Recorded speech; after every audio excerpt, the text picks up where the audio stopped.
My name is Ben Sherman. I'm the owner of GTS Classic Motors, and I've been in the car business literally all of my life. While new cars are fun and they get us where we need to go, my true passion has always been vintage Shelbys and Mustangs. I'm excited to announce a 5-part video series whereupon we'll be reviewing at length vintage Mustangs and Shelbys from years past. And for our inaugural episode today, we're going to be not only reviewing and doing a walk around, but also test driving an original 1965 Shelby GT350, similar to this one sitting right here. If you've ever wanted to go on a test drive in a 65 Shelby GT350, buckle up and hang on, because we're going now.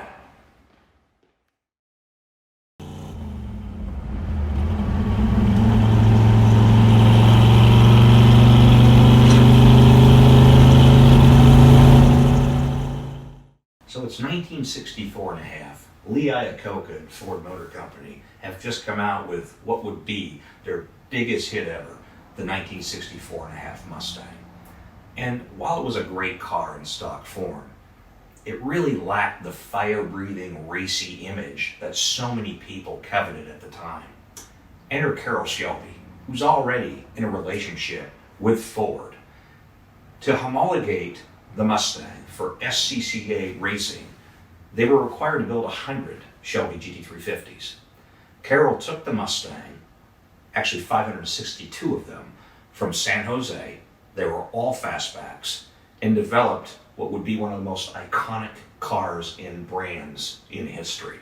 You know, Carrol Shelby would go on to build Shelbys for years. However, the 65 really had his direct involvement.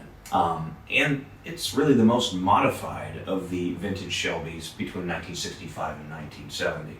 So a 65 Shelby had modifications performed at Shelby American that none of the other cars had, other than a few carryover cars in 1966. To be specific, Shelby actually lowered the front suspension for better geometry in racing and installed overrider traction bars in a crude fashion by hacking through the floor and welding mounts in. The overrider bars and the modifications to lower the front suspension proved costly for Shelby, and so in later years, consequently, he decided to keep the cars more stock. Of course, the 65 Shelby had the 389 locking Detroit locker rear end. If you've never driven one, and you will be shortly, you'll find out that going around a corner can be arduous, particularly at low speed. The 65 Shelby was really a brute, and quite frankly, it was a car that will never be built again. The cars were purpose-built and designed to drive off the showroom floor and be raced. In fact, out of the 562 1965 Shelby GT350s built, 36 were what they call an R model. The R model stood for racing, and of course, you could buy an R model, take it off the showroom floor, and go win races over the weekend. It was an incredible time. The 289 that Carrol Shelby used in the 1965 Shelbys effectively was the hypo engine that Ford created. It was a solid lifter, 4-barrel carburetor engine. It produced 271 horsepower, and it was a screamer. You can rev this engine all day long, 7,000 RPM even, and it's bulletproof. But that wasn't good enough for Carrol. He decided to make his own modifications to the engine, including a freer breathing exhaust system, tri-wide headers, a high-rise aluminum intake manifold, deep sump oil pan, different carburetor, the 715 CFM made by Holley. After Carrol was done putting his touch on the cars, they now produce 306 horsepower. A little known fact about the K-Code engine is Ford was having a lot of warranty issues. Guys bought these cars and raced them, whether they were in a Shelby or even in a hypo Mustang. So Ford started VIN stamping its Ford VIN under the #1 cylinder plug of the block. This way they could keep track of these engines in the event of warranty issues. And of course, it was only a 6-month warranty if you bought the hypo. To find original 65 Shelbys with their matching numbers block is rare. Creature comforts. Well, you don't want a 65 Shelby if you're looking for those.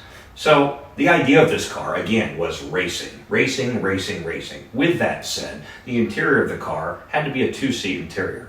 Shelby took out the rear seat, developed a fiberglass package tray whereupon the spare tire would sit as well, rendering the car a true sports car with just 2 seats. There was no power brakes, there were no power steering. The car is very basic, but it was designed for one purpose: road feel, handling. I mean, driving a 65 Shelby is unlike any other car on the planet. It's raw. You're not messing around on your cell phone. There's no sipping a latte when you're driving the car. The car requires you to truly be engaged when driving it. So the first 100 cars were effectively hand-built by Carrol Shelby and his team.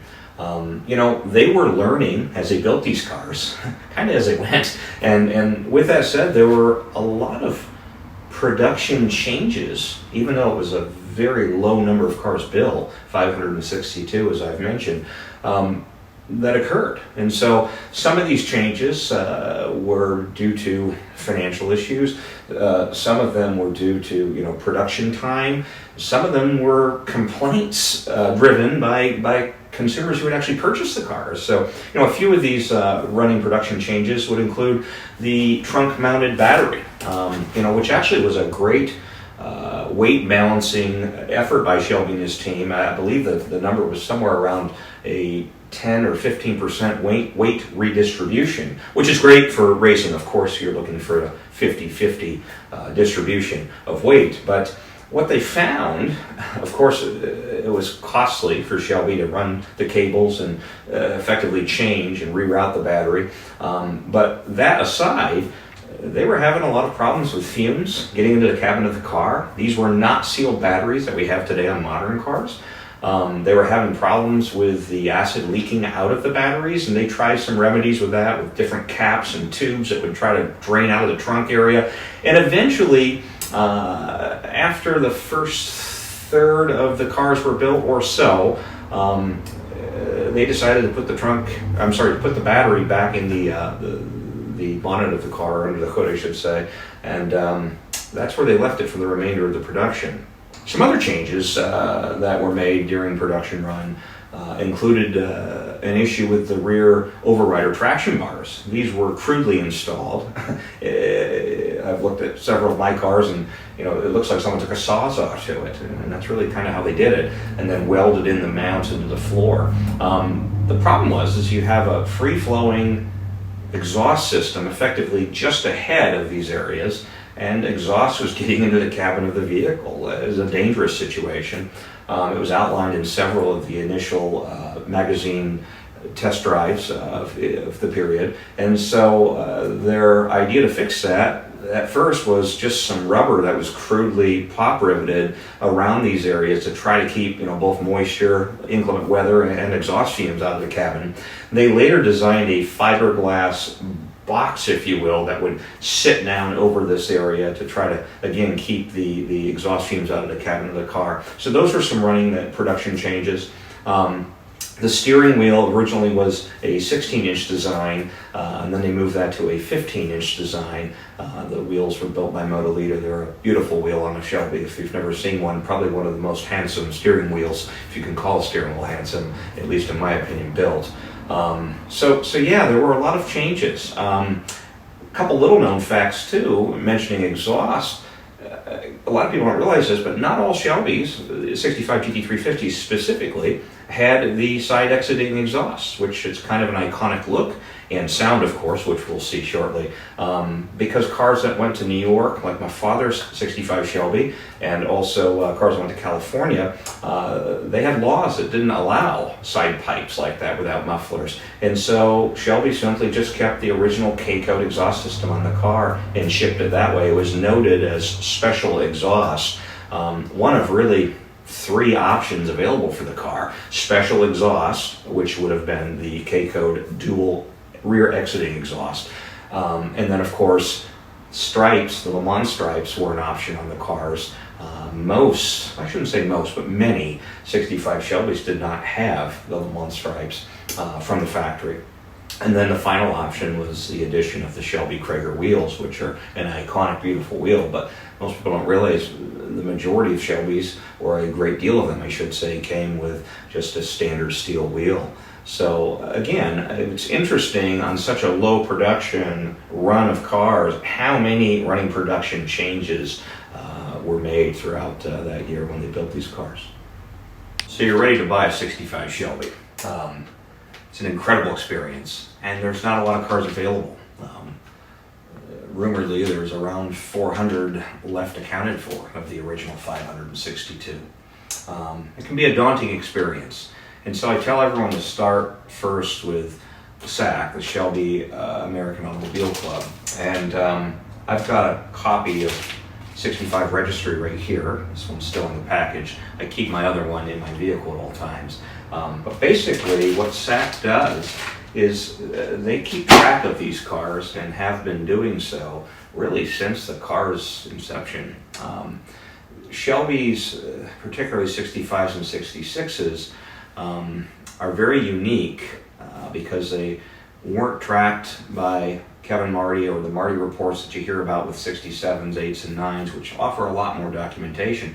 These cars really are unique in that they've only been kept track of by SAC. And so, little known fact about 65 Shelbys is they have 2 VIN numbers on them, so do 66s. And the idea is when the car was produced at the San Jose plant, it had its original Ford VIN number stamped in 3 places under the inner fender aprons. The cars then went to Shelby, and he rebadged and riveted on the Shelby VIN, the SFM number, Shelby Ford Mustang. So, you know, the car we're driving today, it's in the 300 series, so it's about a mid-production car. So it has some of the nuances from the beginning cars and some from the ending cars. And with that said, you know, you want to make sure that the car is as authentic as possible. And by contacting SAC, they can match the hidden Ford VIN to the correlating VIN number on your Shelby tag and tell you if it's a real Shelby or not. I always encourage people to, particularly if it's a first-time buyer, you know, enlist the help of an expert. There's some wonderful people. Many of these people have helped even me over the years that know a lot about 65 Shelbys. They can be a tricky car to buy, and of course, as these cars have climbed in value, you know, back in the 90s, these were a $50,000, $60,000 car. These cars now bring, and I'm not even speaking of R models, I'm talking about just street models, you know, between $500,000 and $600,000 nowadays. So as the market continues to climb, as does the appeal to someone nefarious to clone a car, and you certainly don't want to buy a clone. I think the appeal of a 65 Shelby is really,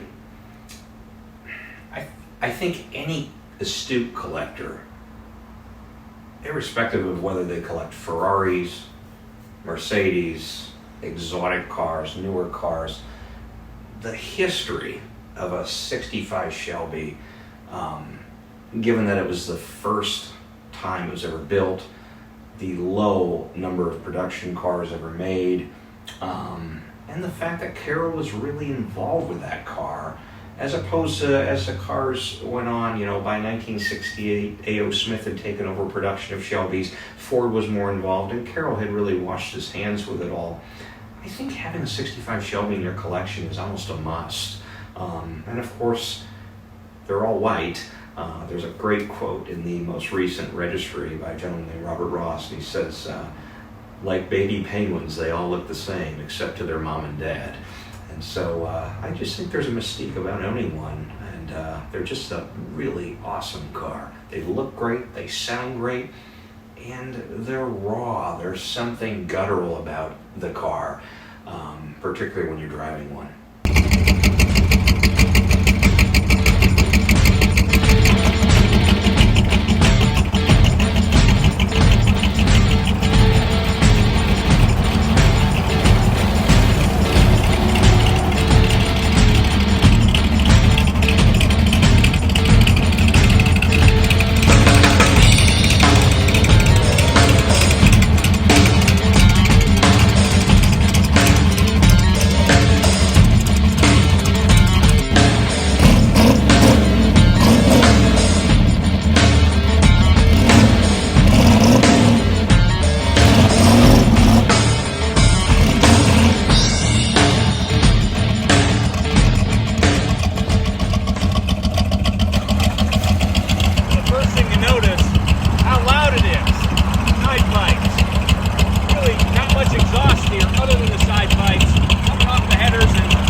And of course, this car has the Shelby Crater Super Sport wheels.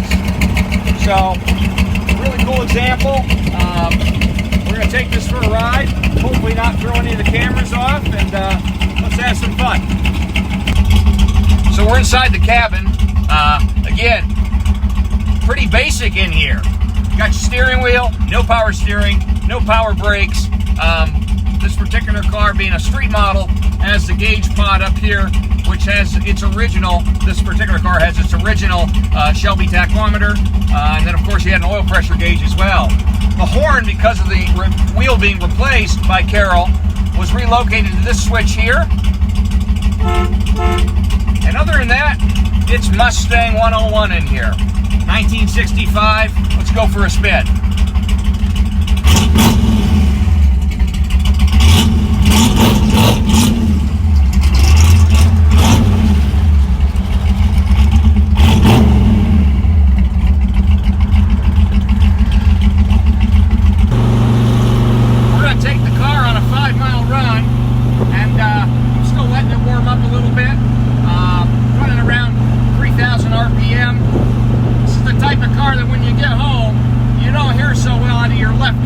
Particularly with the windows down.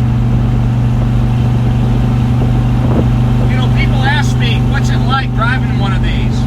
I've driven a lot of regular Mustangs over the years, but the Shelby, particularly with the lowered front suspension, the blue dot tires, the larger 15-inch wheels, and then the improvements made to the drivetrain, really create an experience different than a vintage Mustang.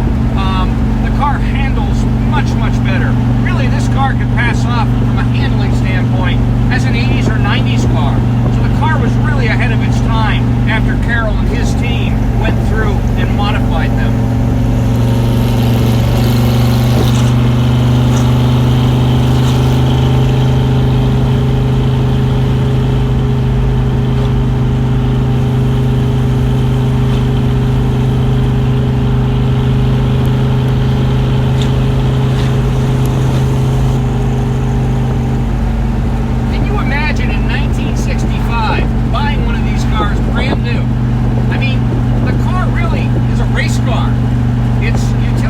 At best inside, and designed to do one thing, and it did it well.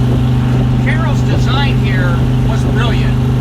Take already a great K-Cut 289 hypo motor, bring it to 306 horse, package it up, lighten the weight with the fiberglass hood, near 50-50 weight distribution, particularly with the cars that had the batteries in the trunk, and get out and race.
From a small block standpoint